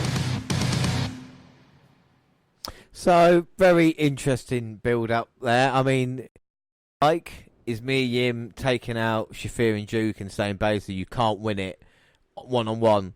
That's been disproven in the past, and I think that's my problem with the Baszler character. So I don't know what to hit first. And what should we go for? Should we go our problem with Baszler's character? Should we go with Mia Yim not being ready to challenge the state NXT title or the women's division in general? Let's start with Shayna Baszler because it's good to get the venting out the way. We've mentioned it on numerous occasions because we've seen it on NXT UK with Walter and Imperium. And we've seen the tag team go. They've won their match. They haven't had another member of Imperium there. We've seen it with Walter having one-on-one matches again, not needing his other 3 stable mates. But with Shayna Baszler, we've not really seen her looking strong and without having Duke and Shafir by her side or running in interference in some way or other. This is my problem with Baszler's inconsistency of character, of being a badass. When she first came in the Mae Young Classic, it was her on her own, kind of saying, this is what I can do. And that's why I became a really big fan. And even when she, started wrestling in NXT, I was still quite behind her. Up until the point of introducing Shafir. Because, for me, Baszler's a guy, it's like Brock Lesnar being assisted by the Spirit Squad to win matches. Do you know what I mean? Like, that is the best I can describe it. Absolutely, yeah. Like, you're Brock Lesnar. You don't need a fucking Spirit Squad to help you win. Why they're helping you win for? It's crazy. Like, they are useless. It kind of takes away from her arsness, really. I mean, it just makes her look like an idiot that hasn't got the strength to win things on her own. So, who's going to help me? Elmo and Big Bird. Come on, guys. Come on down and give me a hand. Then again, Elmo has been known for a past with wrestlers, such as Sonny, shall we say. But it's a very early shout out to a podcast, actually. Absolutely, yeah. Quite a comical podcast. I think number 1 or 2. Yeah, it was really early on about that. Off pieced. Baszler is just so boring. Like, Asuka, undefeated, was perfect as she was, and the way they played it. But why would NXT want to copy that again with Baszler? I kind of have no idea. When they say how she's undefeated and how long she had, I do not care. And for me to say that is really bad, because I just don't. I don't care how long Baszler's had it. She's not, even if she the days of Asuka, I don't give a shit. Asuka for me is the undefeated one. Baszler is just there, and it's the same thing every single match. It is, yeah. She starts winning, gets beaten down a bit, and then Duke and Shafir come out, and then they kind of interfere somehow or other, just by stepping onto the ring apron or whatever. But is that kind of, making everyone else look dumb? I mean, for me, if I was Mia Yim, aside from looking at myself a lot in the mirror, I would have a couple of women that I could rely on to say, look, if they come out, you come out, even the odds, so I don't look like an idiot going out there all on my own. Because the last woman that tried just one friend ended up turning on her, and they got a match tonight as well. So, this is the thing. I like the fact that she's attacked them, and they won't be involved. But this is the thing, they will be involved. You know what I mean? Like, they'll come out in crutches, or it'll be something fucking stupid and annoying, and Yim will do a finisher, but then get caught in the clutch, look like she's passing out, but fight it, earn Baszler's respect, but probably get passed out still. Unless Yim just fucking runs through her. I don't care, Could there come a time when Jessamine Duke and Shafir come out to assist Shayna Baszler, but inadvertently cost her?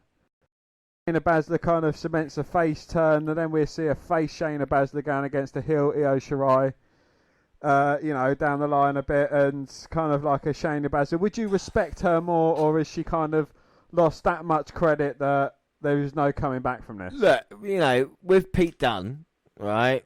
He's the guy with the face, and you think, I'm never going to cheer for him, but obviously you do. With Baszler, they look very similar. But with the face, you need to be a heel. Like we talk about, when's the last time you saw Baszler smiling or anything like this? Happy to be. It's not. But you've never seen her as a face, so you might see her. What's she gonna come and clap all the fans' hands and be like, "Yay!" Hug all the baby faces. We've seen Brock Lesnar as a face. We've seen him bloody with a mariachi band dancing. So it's not completely untoward. We've seen Braun bloody Strowman as a face, for God's sake. I mean, the thing is, I think Duke connected to Baszler for as long as possible, because without her, I don't think they've got nothing, and I think that's the point at this moment in time. And it's sullied the women's division, for Baszler to say it's the strongest division they've ever been is just wrong as well. And don't get me wrong, people are going to say, well, she's a heel, she's saying that, to get a reaction. But I just think it's been quite subpar booking. I don't have a go at NXT, but at the moment, I feel like, I don't know what Triple H is doing, but even due to where the talent is or the roster, it's not kind of giving it the best. And I think this is a match that, like you say, is put on there. You're like, well, what's the story? What's why is this happening right now with the women's division? And it's kind of depressing a little bit in a weird way. Absolutely, yeah. So, without giving too much away in predictions, how do you rate Mia Yim's chances? I hope Yim wins, but every time I go against Baszler, she wins. So, I mean, am I going to go? Shall I go Yim again and just be like, look? But Io Shirai failed so many times. Everybody does. She goes for a finishing move, and like you said, get caught in a kill. Baszler's gonna. It's gonna be a horrible night for that. Baszler's gonna carry on. Well, we've seen Baszler get rolled up while she's got the clutch applied. So stranger things have happened, but it does seem like a match that is going to go strongly in Baszler's favour. Yeah, I mean, and that's the problem. And then who's next? Who's the next face who can step up to Baszler next? Well, depending on what happens between Candice LeRae and Io Shirai, I mean, that could be an option. Or, as you say, Rhea Ripley could come across. I don't know. It's at the moment, it doesn't look like there's that many faces yet. Baszler continues to be champion. Could someone drop down? Well, I mean, there's rumours of an imminent Sasha Banks. Could she say, look, I've had enough of this. I'm going to come into it. If she and did it's that, kind of like if she did that, a 4 horsewomen shout out as well. I would go fucking mental. That would be one of the greatest. Or maybe CM Punk might come. CM Punk GTS. That's what I'm up Well, for. that's kind of thinking far too far outside the box. But a potential Sasha Banks. There is. I said Naomi. Anybody. We'll see what happens. Like I said. The thing about takeovers is always better than you think, and I don't want to be such a downer on the women's division at the moment. But when NXT UK is doing so well, and of course we'll be having that at the end of the month, and the amount of talent they've got, it just doesn't make sense at the moment, So it's a little bit weird, and I still think the same thing with the like I was talking about the whole kind of roster at the moment, kind of taking a bit down, but still they always deliver takeovers, so shouldn't be depressive about it, Have you got high? You got high hopes for? Don't talk about high hopes. You got high hopes for tonight, haven't you? I have, yeah. Again, in my opinion, I think 4 out of these 5 matches are going to be very good. The Adam Cole, Johnny Gargano always fucking delivers at takeover events.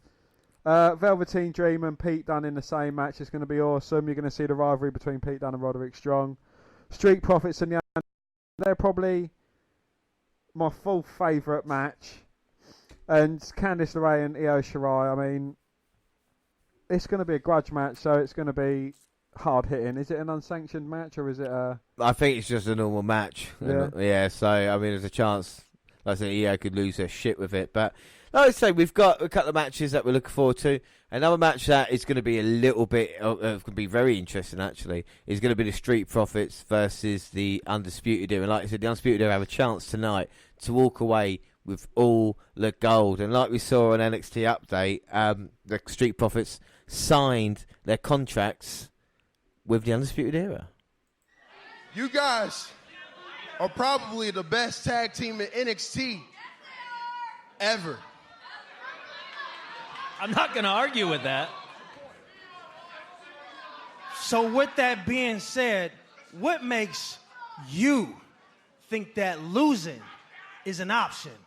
What makes you think that since now that we're featured, now they see us, now they see us, now they feel us? What makes you think?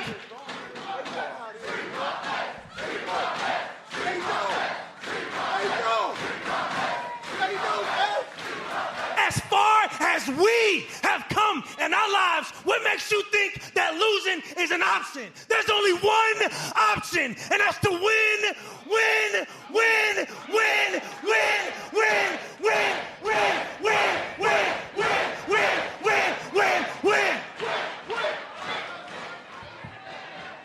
And that is undisputed. Put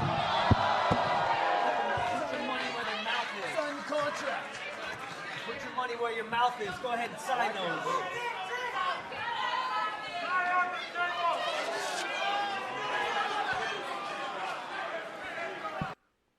And no one went through a fucking table. I still don't believe that. At contract signing, nothing happened. I mean, that is... When have you ever seen a contract signing where nothing of note happened? No, honestly. I mean, it was just signed it. To be fair, they nearly killed each other in a ladder match that I still remember very fondly with the 4 teams, of course, Lorcan and Birch as well, with Forgotten Sons. Absolutely, yeah. You know, I've got a picture on my phone of handsome Kyle O'Reilly kind of possibly taking home the award for Johnny Gargano most punishment taken in a match for the year, and he's had his back sewn up by Shawn Michaels and William Regal. Well, there we go. So, you know, but Kyle O'Reilly is a lot of fun. Bobby Fish is involved in the tag team titles as well, you know, with the Street Profits.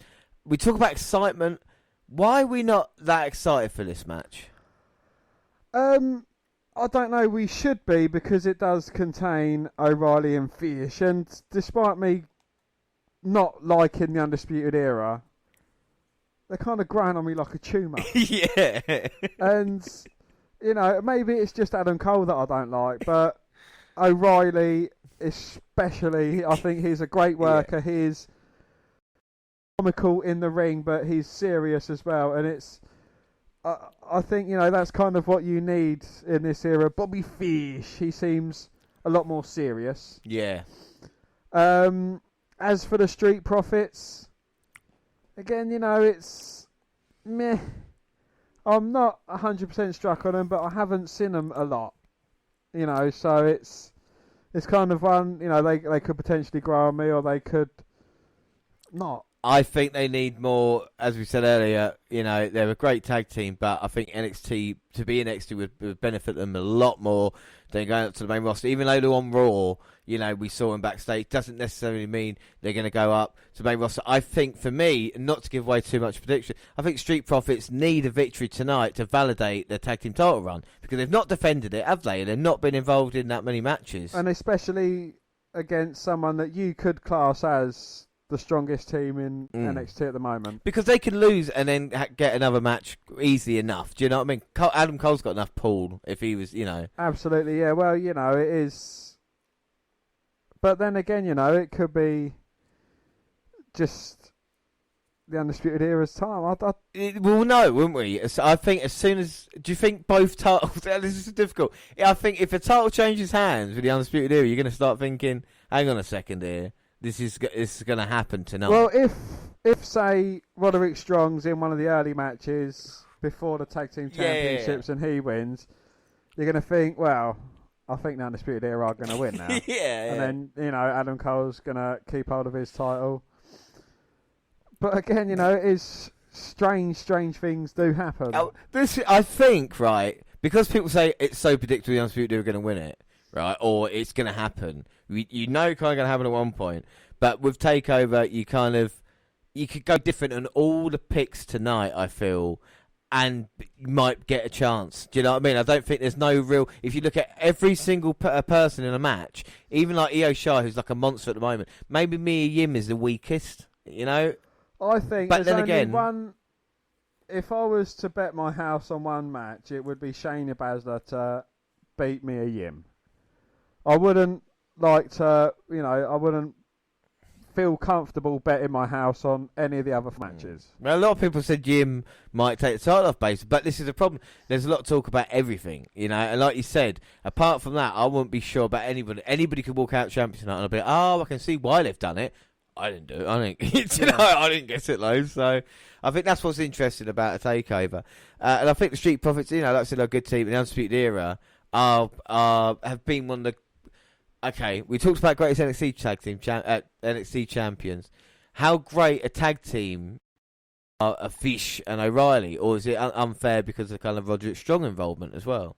Oh, you know, it was Roderick Strong and O'Reilly that initially won the tag team championships, but again, I think they're a very, very good tag team, but I wouldn't say they are the greatest NXT tag team that I've seen. No, I don't think so.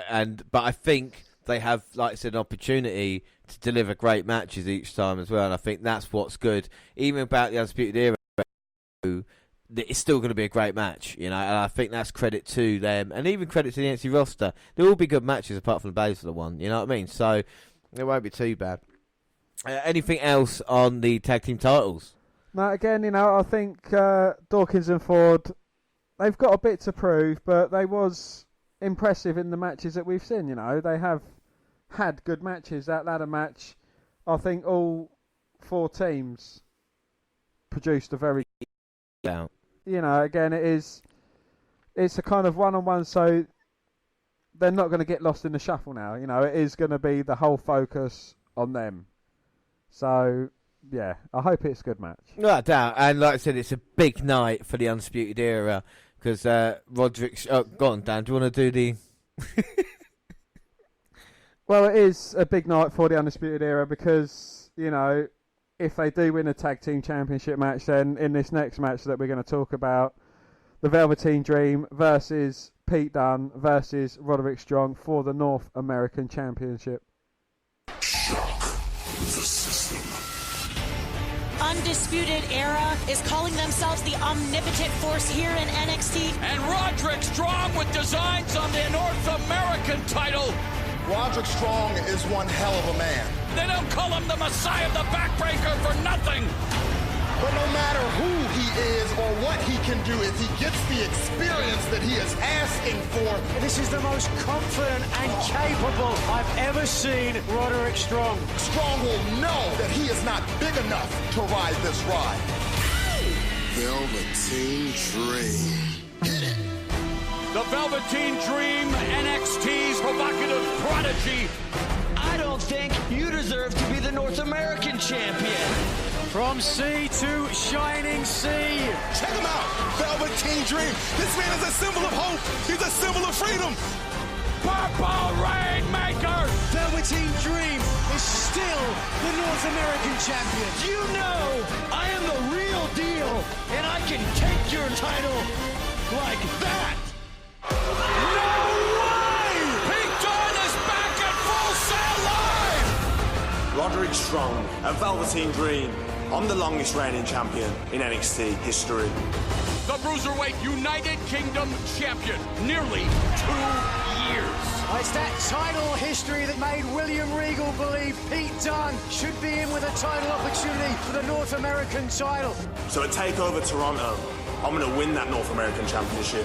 Wait a second! Oh! And then I'll break my own record. Triple threat match for the NXT North American Championship. The Dream represents North America. I'm the guy that put NXT UK on the map. And the last time the Dream checked, he stands here NXT North American champion. Oh my! TakeOver Toronto. I gave the United Kingdom Championship prestige. The result is undisputed. I'm going to do the same for the North American Championship. You know who might have regrets? Men that call the Dream's name without reason. Dream over. Well, when you talk about matches on the card, this is one I'm really excited for.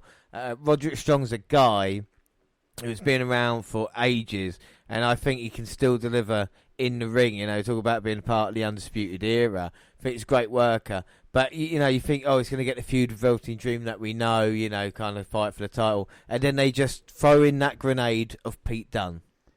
Yes, and a lot of times they say throwing in a grenade can spoil a match and can make it worse. But I think if you're ever going to throw in a grenade that makes the match 1,000 times better, the Pete Dunne bomb is the one to throw in there. Without a doubt, like you said. But I want to argue this. Well, I don't know if we'll argue this now or later. But I feel Pete Dunne should have been put in the NXT title match to make it a triple threat. I would have liked that more than the North American title. Yeah, I see what you want because it's more for selfish reasons as opposed for what is best for business. Well, I love Pete Dunne, though. I know you love Pete Dunne.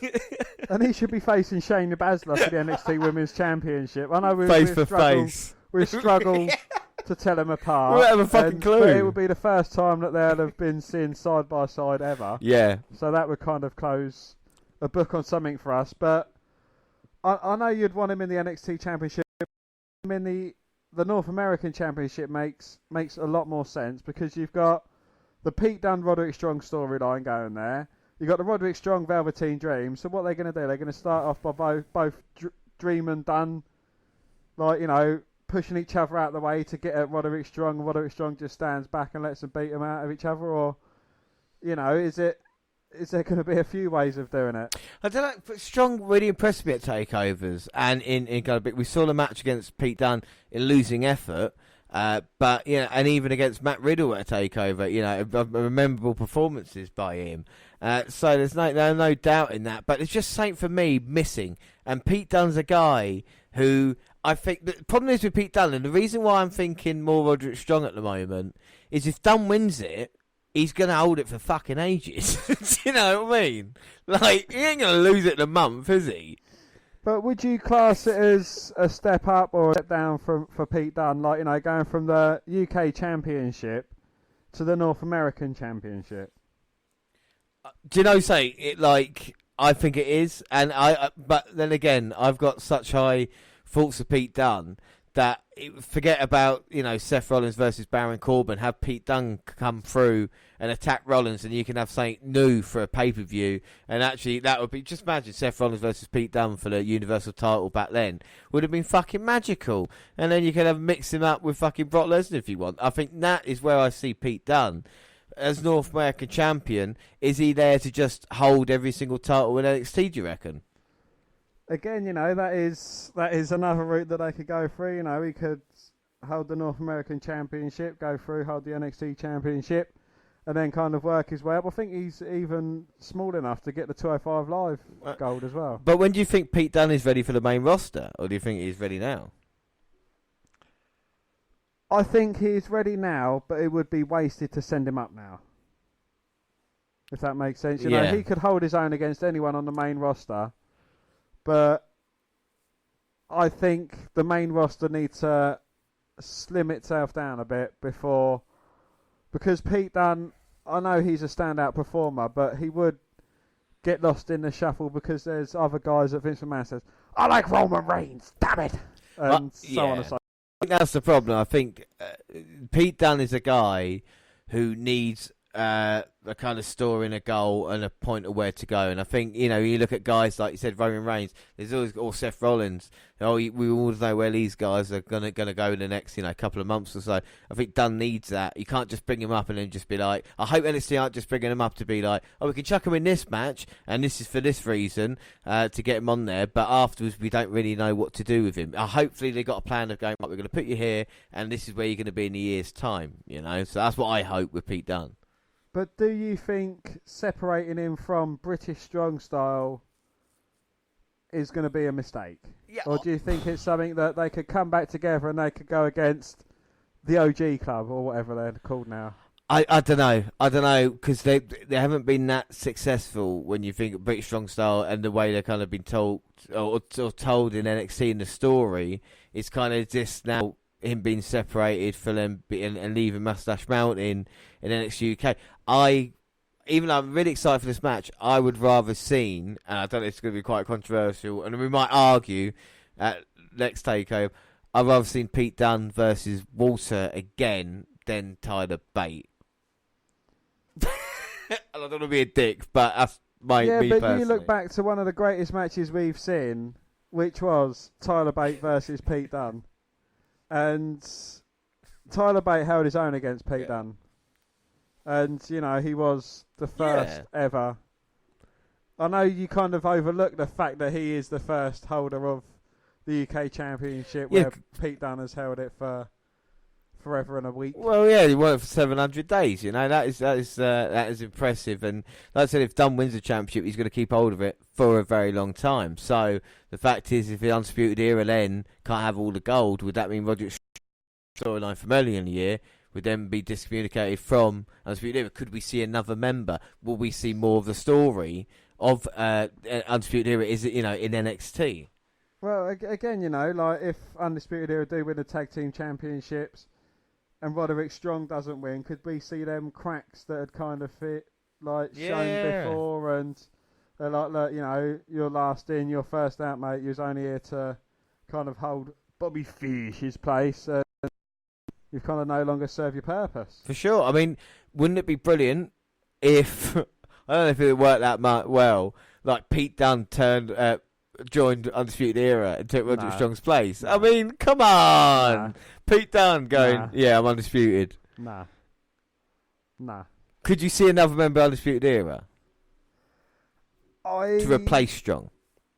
I don't know, because I think Strong's a good fit. There's not anyone on the NXT that I could see joining the Undisputed Era. Yeah, I mean, it'd be interesting, wouldn't it? You know, and all out the women's title as well. Would they have a female member of the Undisputed Era? Is it, you know, there's definitely going to be some more storyline to it, I assume. But what happens in this match? I tell you one guy we haven't mentioned, and are we writing him off? Velveteen Dream. Again, I'd like to see bigger things for Velveteen Dream. Say he does lose tonight.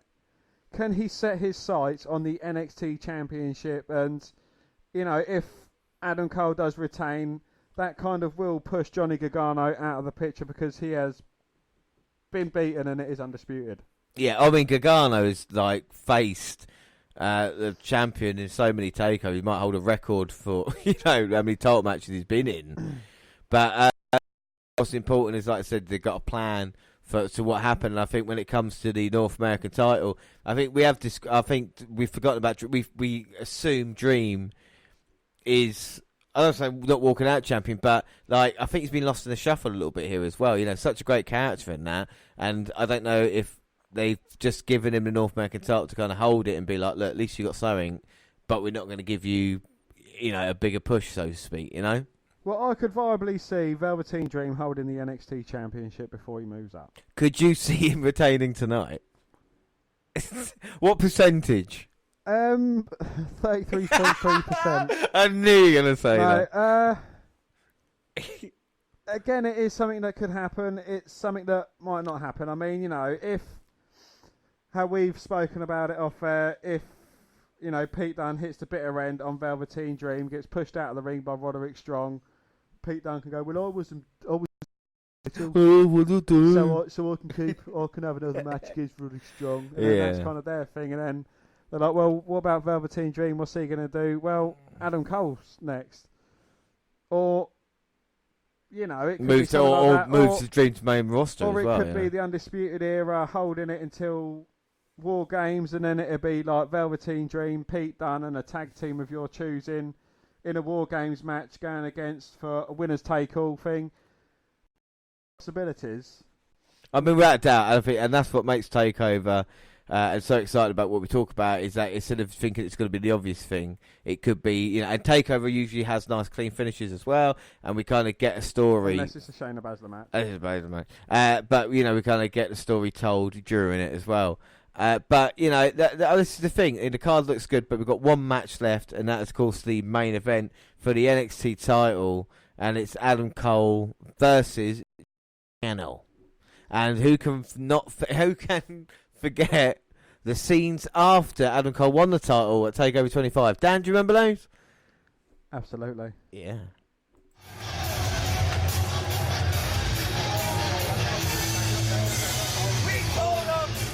How many times?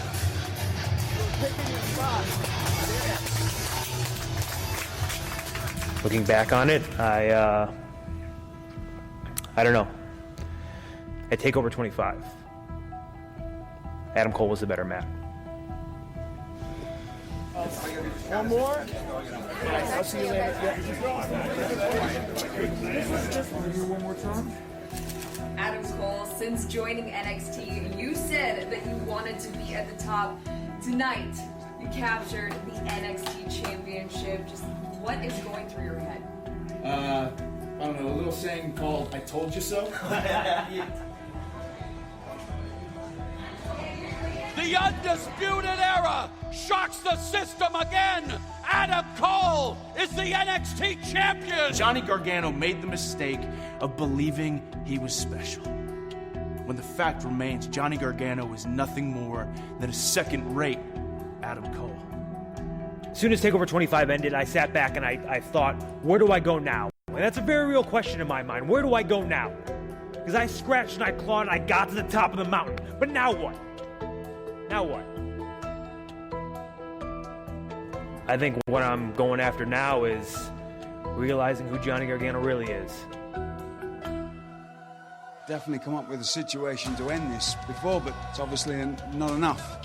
At TakeOver Toronto, it will be Adam Cole versus Johnny Gargano for the NXT Championship again, in a 2 out of 3 falls match. This time it'll be a little different. Johnny Gargano gets to pick one of the stipulations, Adam Cole gets to pick the other. And if this does go to a third fall, I will pick the other stipulation. Adam Cole has chosen straight up wrestling match. I have chosen street fight. Cole versus Gargano 3. The book will be closed after this match. And I also know what happens, and only I know, if this match goes 1 fall apiece. May the best man win.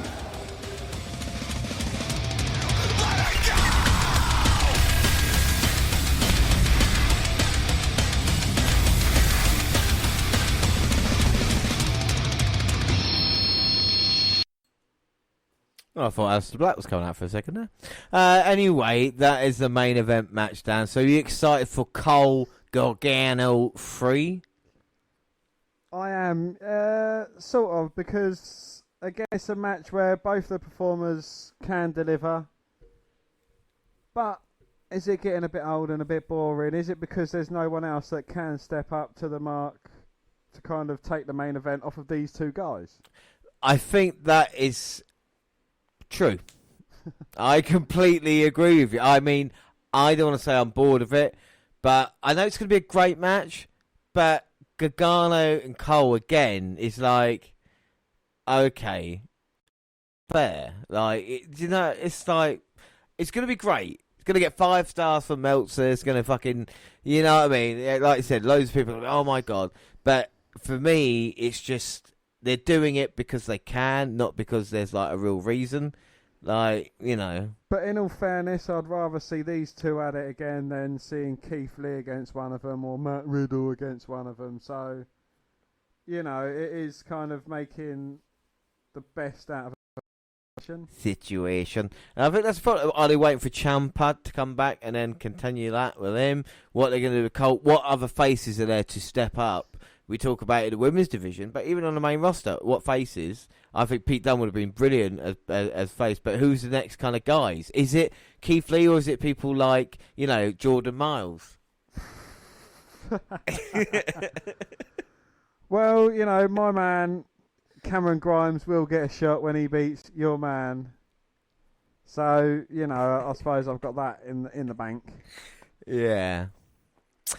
So you don't really see, so you think, but Cole's a heel, so he's going to need faces.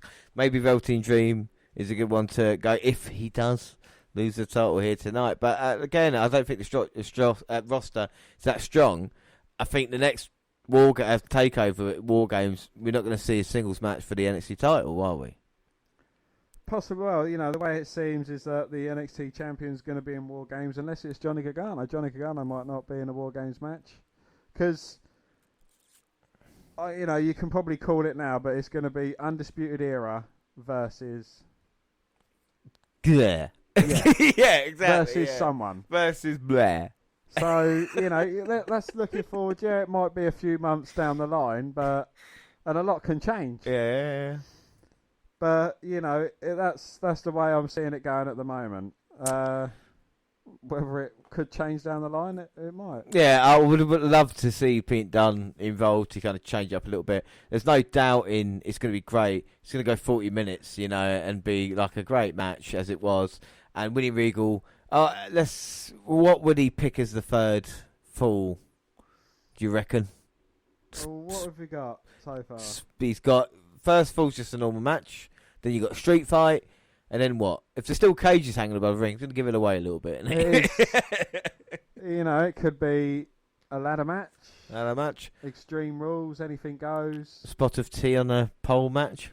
Exactly. A spot of pee. So, I mean, a possibility of a chain match. I mean, submission match. Submission. Oh, well, that would favour Gargano a little bit, though, wouldn't it? So, I mean, Regal's got to stay impartial. Well, has he? Has he? I mean, we don't know. I mean, so will it even get 2 falls? I mean, have you ever seen a 2 out of 3 falls match go 1-1? I mean, it's completely unheard of, James. So, well, it's the unwritten rule of wrestling, isn't it? Like, it's all about wrestling rulebook. But who knows? What about if Cole wins 2 straight, sends Gargano down another spiral? Have we already seen that storyline? What's left? Gargano says this is it tonight. You know, nothing left. And I hope, and again, you know, no disrespect for Johnny Gargano, I think he's an outstanding performer, but I hope this is Gargano getting chance after chance. Yeah, I mean, it's kind of been a bit full on, hasn't it? You know, so I think therein lies the problem with it. Even though, like I said, we're really going to enjoy the match in itself as well. So, you know, where do we see ourselves at the next takeover? We think the Undisputed Era is still going to be heavily involved. How it goes tonight, like I said, you could toss a coin, really. But what match you're most looking forward to is obviously Triple Threat. Yeah, the Triple Threat. Dream, Dunne, Strong. I think that's going to be the show stealer for me. Yeah, I think that is something I'm really looking forward to. But like I said, the great things about takeovers, you can't talk it up enough because it always delivers anyway, you know. So like I said, there's always going to be a kind of classic match and there's some great moments as well. And that's what's to look forward to for takeover. Right now, because we're just about to leave you now, but on WWE Network, they've got the Prime Target Toronto Takeover special, and that's on until 11:30, and they've got their kickoff on the network. Show starts midnight British time, and we'll be back tomorrow at 9 p.m. live again for SummerSlam to give you kind of all this goodness. We'll run through the SummerSlam card. Of course, we'll have games and news and everything like that as well. But Dan, final thoughts on Takeover tonight? Again, you know it is going to be a very, very good card. There might be one matches that let the side down a bit, but overall, I think we're going to leave happy. Yes, and if not, we'll be bashful. I mean, it'll be one of them, won't it? You know. Well, I just hope it's not Doc. Yeah, well, you always wake up grumpy, so we'll see what happens at Takeover. But it's been I've had fun tonight. I'm really looking forward to Takeover, and I'm really looking forward because actually we've got enough time now, so I can have some pudding before.